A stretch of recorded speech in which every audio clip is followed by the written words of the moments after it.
Hello and welcome everybody to 2007. We have the Nike OSS Slingshot. Now this isn't the first Slingshot. The Slingshot came out in 2006 with just the original Nike Slingshot. This is the big mama jama, huge sole, maximum forgiveness as they were advertising, huge Slingshot. And so, of course, here at the Vintage Golfer, I'm interested in modern classics as well as like old vintage clubs. And this is something that a lot of people talk about and ask me about and have requested. So here you have it, the Nike Slingshot. Let's go have a closer look. This iron has presence. I love seeing this in the bag. There are various models of this, the one with the bright yellow. This is the OSS right here, you can see on the hosel. The negative space is amazing. So this is actually a cavity right here, this huge cavity right here, all painted black so it doesn't stick out, and matching paint right here. So this doesn't actually go through. It's just painted black to give it that appearance of negative space. And then this right here, which is supposed to be the Slingshot, maybe. To me, it just reminded me of like a thigh bone on a chicken. Makes me hungry. I need some wings. So these are not actually real rivets. These are just molded into the stainless, again, to give it that two-piece look. We move to the sole, just the iron number right here.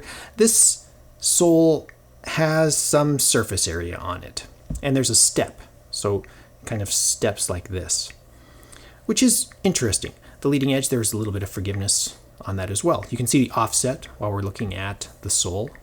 Spin around the back. Look at the top line here. You can see the Slingshot out the back. You can see the offset. The face is pretty good looking. It has the two white lines down here, leading edge, which is slightly curved, rounded toe, large head here.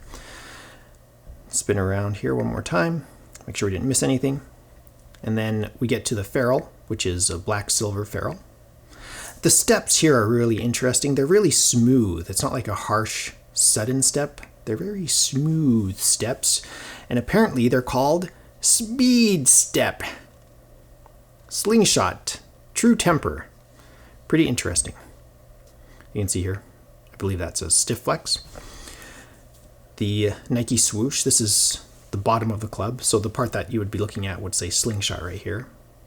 At least as this grip was installed on this particular club. Really interesting. Nike, this brings back memories. Nike and their branding and their advertising at this time. Very interesting. And here's the Nike swoosh on the back of the grip as well. So a lot of presence. It looks like it should be fun to hit. Let's go find out on the range. That's the important part, setting it straight. Like that.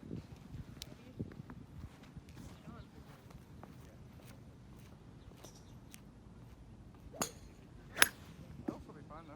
I go play. Yeah, but I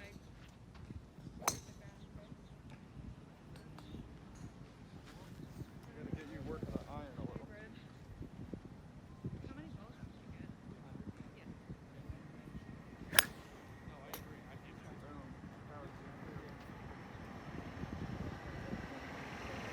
The Nike Slingshot OSS, the model that I hit on the range, is loud. It is loud. It has presence, not just in appearance, but in sound. Ka-tonk. It was more of a ka-tling. It's like a wind chime, okay? This is like a resonance chamber, and it just booms out of here.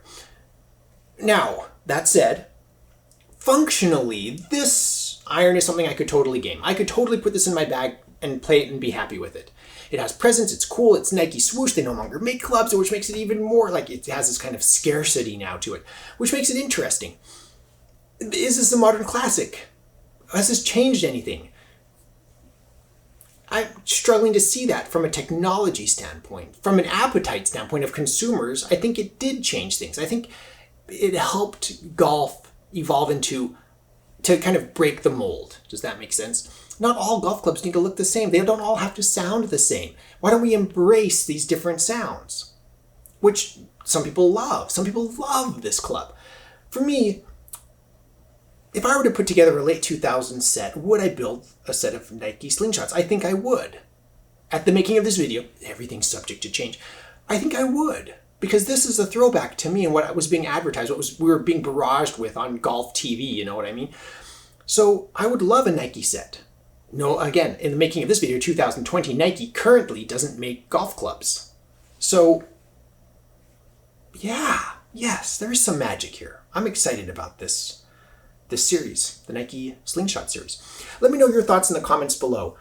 Is there more to it? Is the sound offensive? Is there too much presence? Are the looks offensive to you, or do you love them? Do you play them?